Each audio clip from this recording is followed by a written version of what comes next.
마치 기다렸다는 듯이 예수님께서 가룟 유다에게 떡 한 조각을 적셔다가 주시니까 곧 사탄이 그 속에 들어갔다. 이 말씀 우리는 굉장히 당혹스럽죠. 주님께서 떡을 떼실 때 엠마오로 내려가던 제자들은 눈이 밝아져서 주님인 줄 알아봤는데 가룟 유다는 떡을 떼 주셨는데 사탄이 들어갔으니까. 그래서 우리는 여기에서 사탄이 들어갔을 때 주님께서 하신 말씀을 통해서 우리는 이 기사의 본질과 의미를 다시 생각하게 되는 것이죠. 유다에게 말씀하십니다. 내가 하는 일을 속히 하라. 이 말을 통해서 우리는 굉장히 놀라운 것이죠. 사탄이 그 속에 들어갔을 때 예수님께서 유다에게 네가 하는 일을 속히 하라. 주님께서 모르는 상태에서 유다에게 이 말씀을 하시지 아니하고 모든 것을 다 아시고 사탄이 속으로 들어갔고, 그리고 유다가 끝까지 돌이키지 아니하고 사탄에게 자신을 내어주었고 경건하지 아니하고 불의를 행하는 이런 상황 속에서 주님께서 네가 하는 일을 속히 하라고 말씀하십니다.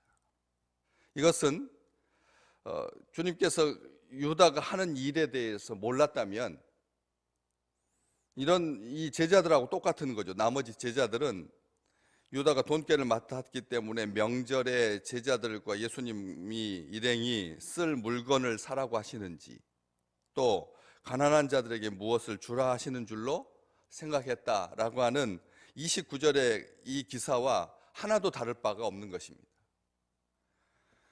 무슨 일을 할지는 잘 모르겠지만 네가 하는 일을 빨리 해라, 이런 식으로 주님께서 말씀하시지 않았다는 것이죠.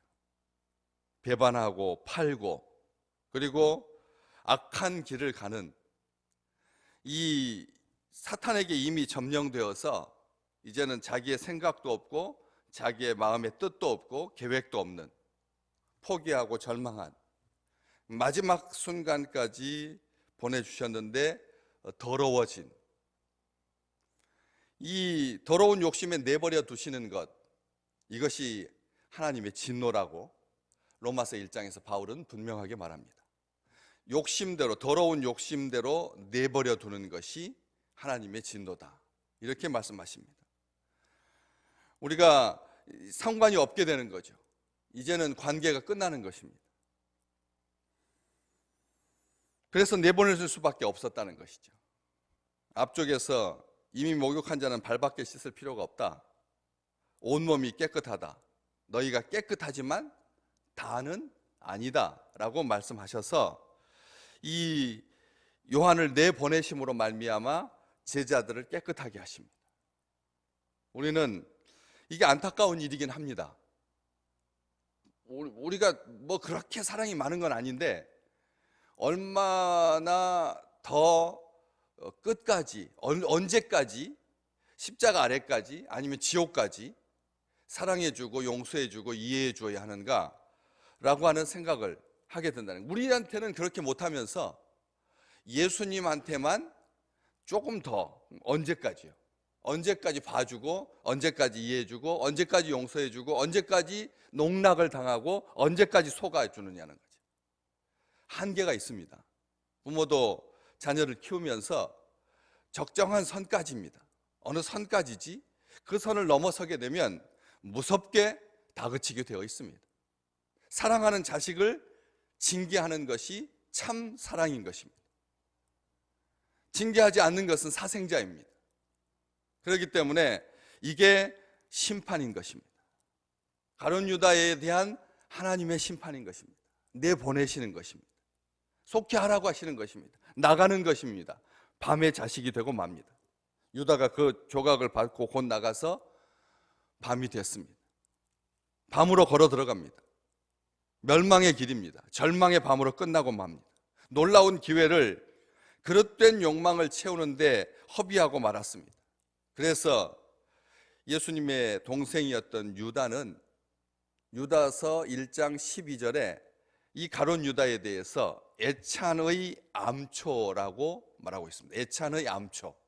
이 말은 예수님께서는 우호적인데, 예수님께 대해서는 우호적인데 제자인 것처럼 보이는데 믿는 척 했다는 것이죠.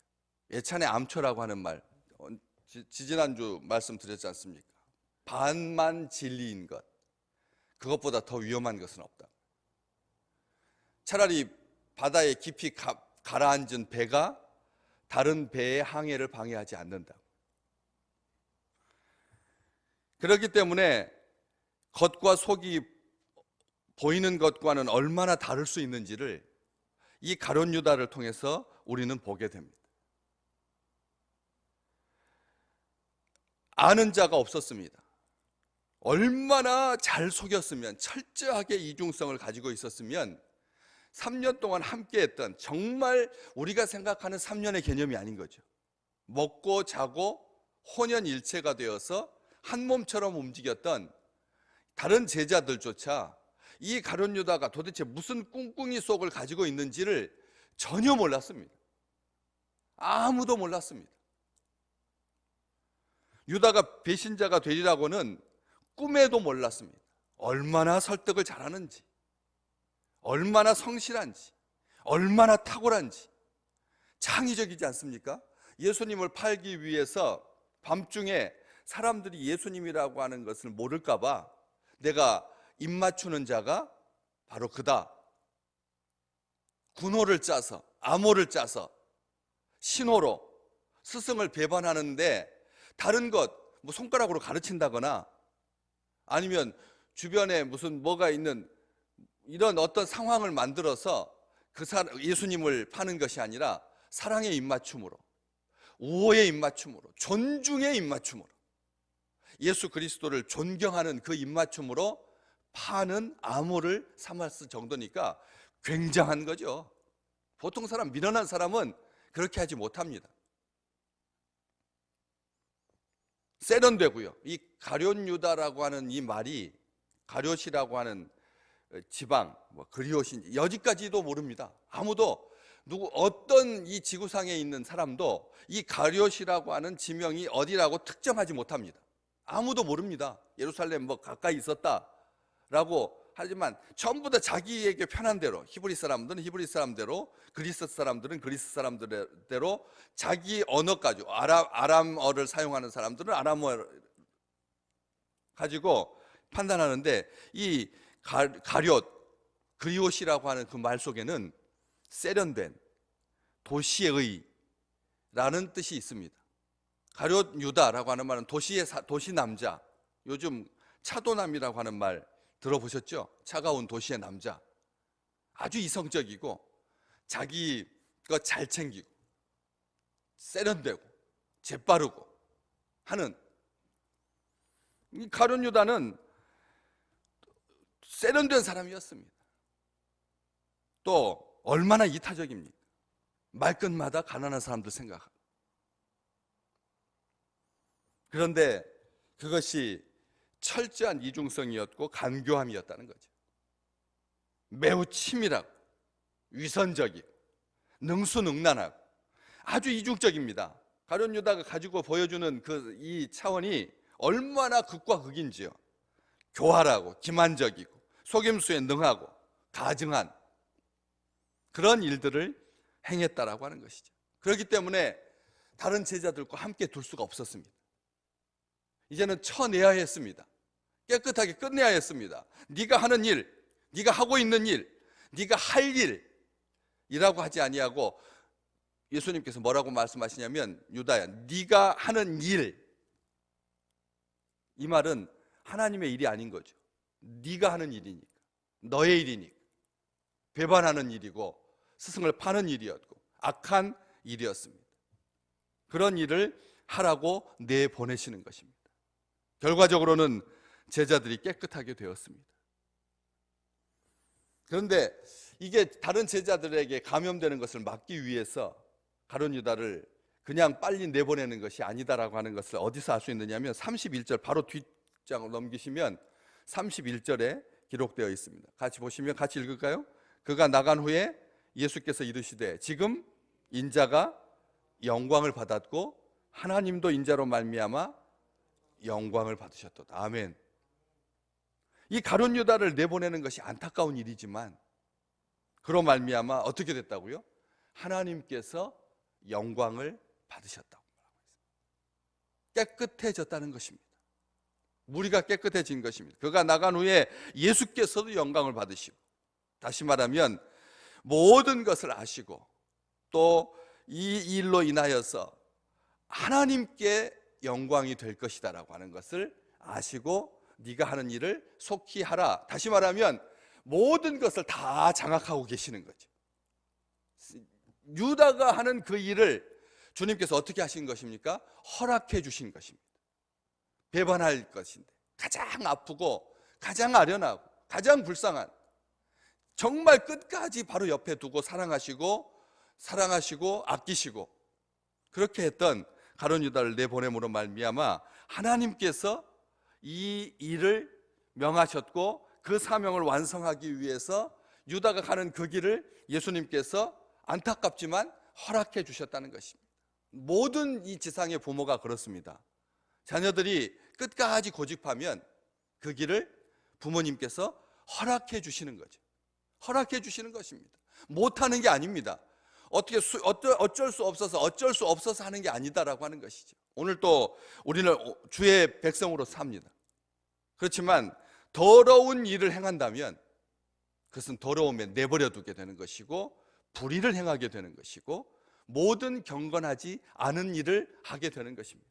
그래서 하나님의 진노가 나타나게 되는 것이죠. 더러움에 내버려 두셔서 우리는 오늘 우리를 끝까지 고집하면, 나를 고집하면 하나님께서 허용해 주십니다. 모든 설교를 들을 때도, 모든 관계를 할 때도 전부 자기가 생각하는 것만 생각하고 방향을 그렇게 잡고 있으면 아무리 옆에서 만 명이 일어나서 막을지라도 못 막습니다. 그렇죠? 못 막습니다. 자기가 끝까지 고집하고 그 고집을 내놓지 않으면 사람은 막을 수가 없습니다. 죽을 줄 알면서도 그 길을 가는 것이 어리석은 인간의 모습입니다. 죽을 줄 알면서도 그 길을 고집하는 것, 하나님의 존귀한 형상을 쓰레기 같은 썩어질 것으로 바꾸어 버려도 하나님께서 그것을, 사람이 그렇게 끝까지 그걸 고집하니까 놔두시는 것입니다. 내버려 두시는 것입니다. 그러면 생각이 허망해지고 마음이 허무해지고 그래서 망하고 마는 것이죠. 다시 하나님께서 이 일을 통해서 우리에게 무슨 말씀을 하고 계시는지 보셔야 합니다. 다시 말하면 내가 하는 일을 끝까지 가는 것, 속히 해라 빨리 해라 하시는 것은 결코 동의하는 것이 아니다라는 것입니다. 무슨 일을 해야 됩니까? 하나님께서 기뻐하시는 일 하시기를 주의 이름으로 축복합니다. 주께서 기뻐하시는 일 하기를 축복합니다. 결국은 이 가룟 유다의 이 배신을 통해서 하나님의 구원은 이루어지겠지만, 그러나 이것은 우리 주님께서 원하시는 길이 아니었다는 것입니다. 가룟 유다의 배신을 통해서 하나님의 영광을 이루어지는 것이 아닙니다. 주님께서 원하시는 일이 아닙니다. 사탄이 원하는 일이었습니다.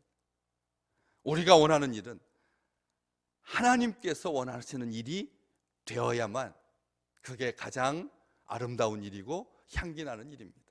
하나님의 뜻이 아니면 오늘 당장 멈추시기를 주의 이름으로 축복합니다.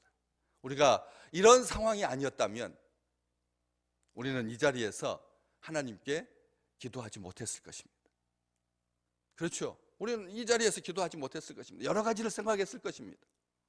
우리는 하나님께 예배 드리면서 이러한 감격으로 하나님 앞에 나올 수 없었을 것입니다. 그냥 막 바쁜 세상에서 교회 행사들 많습니다. 수요일 저녁, 새벽, 금요일 저녁, 찬양 예배, 주일 예배, 부서 예배, 원례회, 너무나 많은 일들을 아주 일상적으로 그냥 매년 처리하는 그런 일들을, 그런 신앙생활을 했을 것입니다. 그런데 우리는 다시 한번 멈춰서게 되었죠.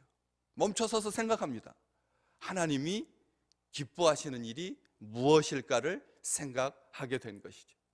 하나님께서 시작하셨으니 하나님께서 이루어 주실 것입니다.